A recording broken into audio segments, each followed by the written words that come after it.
पिंकी बेटा उठो, कितना सोओगी? सुबह हो गई है। कभी तो लड़की हो जैसे उठ उठ जाया करो जल्दी। मम्मी जी नाश्ते में क्या खाएंगे? अभी तुम जाओ, तुम्हें दिख नहीं रहा मैं क्या कर रही हूँ? दिन भर सेल्फी से। थोड़ा सा मुझे किचन में मदद तो कर दिया करो। नहीं मम्मा, मुझे खेलना है। बहू, तुम इनसे क्या बोल रही हो? पिंकी को काम मारने सीखते रहेगी, अभी वो स्कूल जाएगी, ठीक है? पिंकी जी। बेटा, तुम तैयार हो जाओ, नाश्ता कर लो, फिर स्कूल जाना है तुमको, ठीक है? हाँ मम्मा, मैं स्कूल जा रही हूँ, बाय। हाँ बेटा बाय।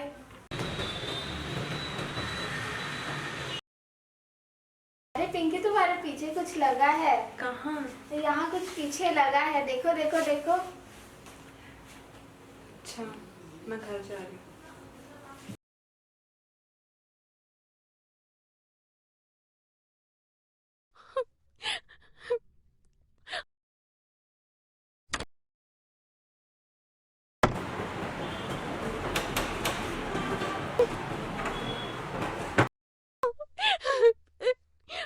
पिंकी बेटा आ गई। चलो हाथ मुंह धो लो, मैं खाना लगा देती हूँ। नहीं मम्मा, क्या हुआ? कुछ हुआ है क्या? क्या हुआ? जब से आई हो तब से कुछ बोल नहीं रही हो, बता नहीं रही हो। क्या कुछ हो गया ये स्कूल में? मम्मा मुझे प्लीज थोड़ी देर के लिए अपने लिए छोड़ दीजिए। क्या हुआ इस लड़की को? समझ नहीं आता। बहू, जी माँ जी। पिंकी स्कूल से आ गई है? हाँ माँ जी, पिंकी तो आई खाया है। है कि नहीं खाया है? मैं उसे 2 बार पूछने गई लेकिन वो कुछ बता ही नहीं रही है माँ जी। एकदम परेशान सी है और डरी सी लग रही है। अच्छा रुको रुको, वो मुझे बताएगी, मैं पूछ के आती हूँ, ठीक है?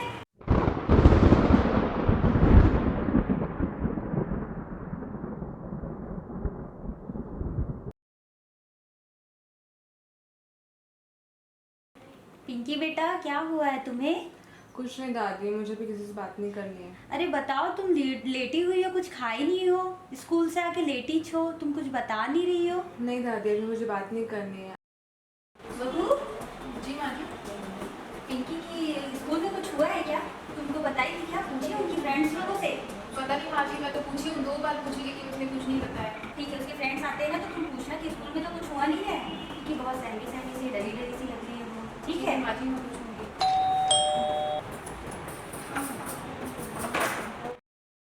नमस्ते आंटी। नमस्ते बेटा। पिंकी 2 दिन से स्कूल नहीं, कहाँ है? अब पिंकी घर पे ही है बेटा, अंदर है, जाओ। सुनो बेटा, स्कूल में कुछ हुआ है क्या? पिंकी जब से स्कूल से आई है कुछ बोल नहीं रही है, कुछ बता नहीं रही है। नहीं आंटी, ऐसा तो कुछ नहीं हुआ है।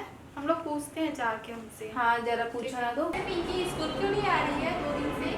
मैं मरने वाली हूँ, क्यों, ऐसा क्यों बोल रही है? क्योंकि मेरे शरीर से सारा खून जा चुका है, कहाँ से जा रहा है? यूरिन के रास्ते से।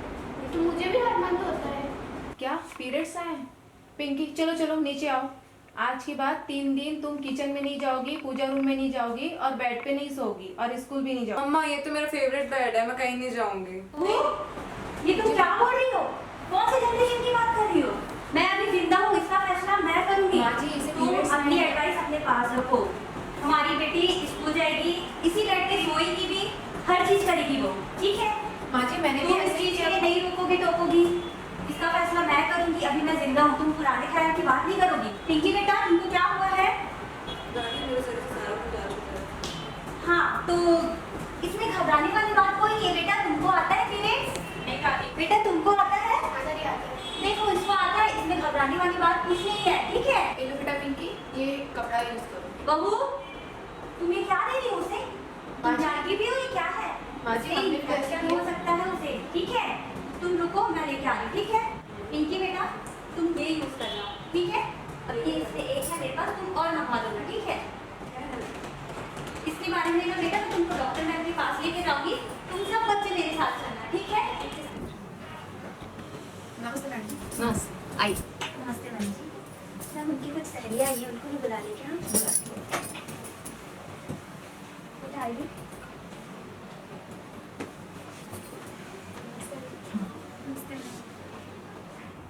नमस्ते। पेशेंट इधर आ जाइए। बेटा क्या नाम है आपका? मेरा नाम पिंकी है। अच्छा, और एज कितना है आपका? मेरी 15 साल है। अच्छा, तो कौन सी क्लास में पढ़ती हो? मैं 8th क्लास में। 8th में। अभी क्या तकलीफ है इनको? मैम जी मेरी पोती का फर्स्ट टाइम वो आया पीरियड्स आया है, तो वो बोल रही है कि मेरे शरीर का सारा खून निकल गया है दादी, मुझे कैंसर हो गया, मैं मरने वाली हूँ, तो मैम अच्छा। उनको थोड़ा समझा दीजिए, वो थोड़ी घबराई हुई है। अच्छा पिंकी, अभी तुमको तकलीफ क्या हो रही है? मुझे नीचे से ब्लीडिंग हो रही है। अच्छा, तो नीचे कहाँ से हो रही है? यूरिन के रास्ते से कि लैट्रिन के रास्ते से? यूरिन के रास्ते से शायद। अच्छा। बेटा ये बहुत नॉर्मल चीज़ है, इसे हम पीरियड्स कहते हैं या फिर मासिक धर्म कहते हैं, या फिर मासिक चक्र कहते हैं या रजोधर्म कहते हैं इसे।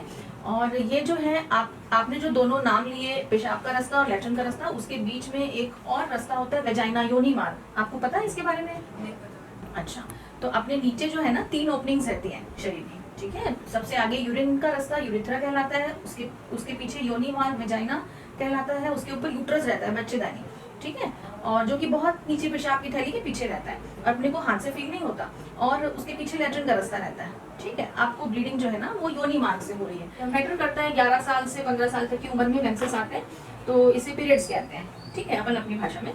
और ये बहुत ही नॉर्मल चीज़ है, और ये इसमें मतलब गंदा वाला कुछ भी नहीं है इसमें कि आपको ऐसा लगे कि मैं बहुत वीक हो रही हूँ, क्योंकि इसमें नॉर्मली 50 से 80 ml ब्लड, मतलब हम मान लीजिए पूछना था कि उसे ये 3 दिन तक के नहाना है कि नहीं, पूजा रूम में जाना है कि नहीं, और किचन में भी काम कर सकेगी कि नहीं।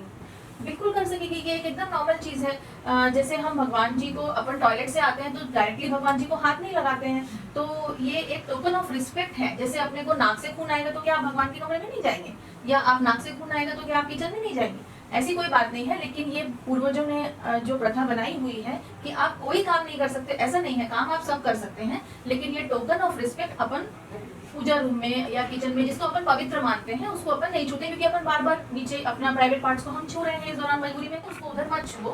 बाकी ऐसा कुछ नहीं है कि आप दूसरों के साथ बैठ नहीं सकते, सेम गद्दे पे सो नहीं सकते, या आप कोई दूसरा काम कर नहीं सकते, या आप स्कूल नहीं जा सकते, या आप पढ़ नहीं सकते, है ना।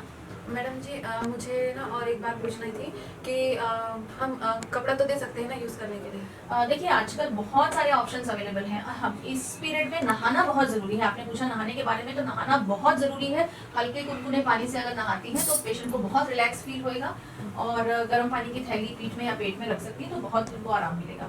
और साफ़ सफाई की बहुत ज़रूरत है। जो आप कपड़े की बात कह रही हैं, तो कपड़ा जब कुछ अवेलेबल ना हो, पहले नहीं था तो लोग यूज़ करते थे, लेकिन कपड़ा आजकल के दौर में क्या है, उसको स्टरलाइज करना बहुत मुश्किल है, उसको धूप में सुखाना बहुत ज़रूरी है, अच्छे से धो के धूप में सुखाना या फिर इस्त्री करना बहुत ज़रूरी है।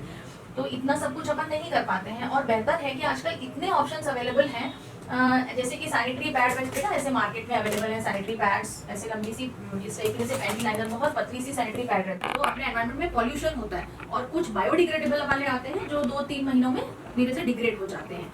इसके अलावा बहुत सारी चीज़ें और आती हैं, जैसे कि टेम्पोन्स आते हैं। टेम्पोन्स क्या है, लंबा सा सिलेंडर टाइप का, ऐसा टिश्यू पेपर टाइप का दिखता है, उसको आप योनि मार्ग में डाल सकते हैं और वो आपका ब्लड अब्जॉर्ब कर लेता है, लेकिन हर 4 से 6 घंटे में आपको चेंज करना है, क्योंकि वहीं पड़ा रहेगा तो इसमें टॉक्सिक शॉक सिंड्रोम और कुछ इन्फेक्शंस होते हैं जो आगे चल के कैंसर का भी रूप ले लेते हैं, जो आगे चल के बहुत इन्फेक्शंस, पेल्विक इन्फ्लेमेटरी डिजीजेस का रूप ले लेते हैं। तो आपको साफ सफाई की बहुत ज़्यादा ज़रूरत है।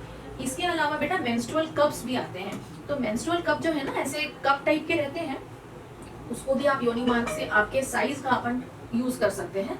तो जो भी ब्लड है, जो कि ज़्यादा नहीं रहेगा, 50 to 80 ml, वो उसमें कलेक्ट हो सकता है, और आप समय समय पर 6 से 8 घंटे में उसको खाली कर सकते हैं, धो के फिर से रीयूज कर सकते हैं। और इन सब में से कप्स जो हैं वो रीयूजेबल रहते हैं और इकोनॉमिक पड़ते हैं बहुत, है ना, इन सब चीज़ों से।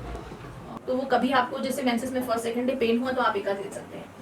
इसके अलावा जैसे मान लो 21 दिन से कम में आपको महीना आ जा रहा है, जैसे महीने में 2 बार महीना आ रहा है, या फिर 2 महीने हो गए महीना नहीं आया, तो आपको मेरे पास आना है, ताकि मैं आपको कुछ मेडिसिन के लिए लिख सकूं और इन्वेस्टिगेट कर सकूं। जैसे कुछ हार्मोन्स होते हैं, और ये जो है ना, ये डिनोट करता है कि आपका ब्रेन से हार्मोन निकल रहा है, पिट्यूटरी ग्लैंड को निकल रहा है, और उसके बाद अंडेदानी भी आपकी सेंसिटिव है और यूट्रस भी आपका सेंसिटिव है, मतलब आप परफेक्टली नॉर्मल है, ठीक है।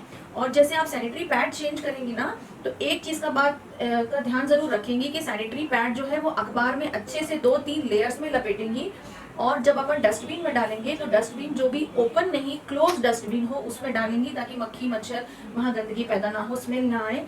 इसके अलावा वहाँ पे रेड डॉट बनाएंगे, जैसे यहाँ पे ऐसा रेड डॉट आप बना देंगे। घर में अपने पास स्केच पेन रखिए, तो ऐसा रेड डॉट जब अपन बनाते हैं ना, तो जो भी कपड़ा बिनते हैं वो ये देख के समझ जाते हैं कि ये किसी का सैनिटरी पैड है, तो उसके हाथ भी गंदे नहीं होंगे, वो बाकी खाने पीने की चीज़ों के साथ इसको नहीं डालेगा। बहुत अच्छी बात बताई, मेरी बेटी को भी बहुत अच्छी बात बताई है। तो मैंने भी आज से ये सोच बदलूंगी और मैंने जैसा सहा है वो मैं अपनी बेटी को नहीं सहने दूंगी। धन्यवाद मैडम जी। बहुत अच्छा लगा। नमस्ते मैडम। ठीक है, नमस्ते। और तुम दोनों की क्या नाम है? और तुम्हारा? हेमा। तो तुमको कोई तकलीफ है? नहीं ना?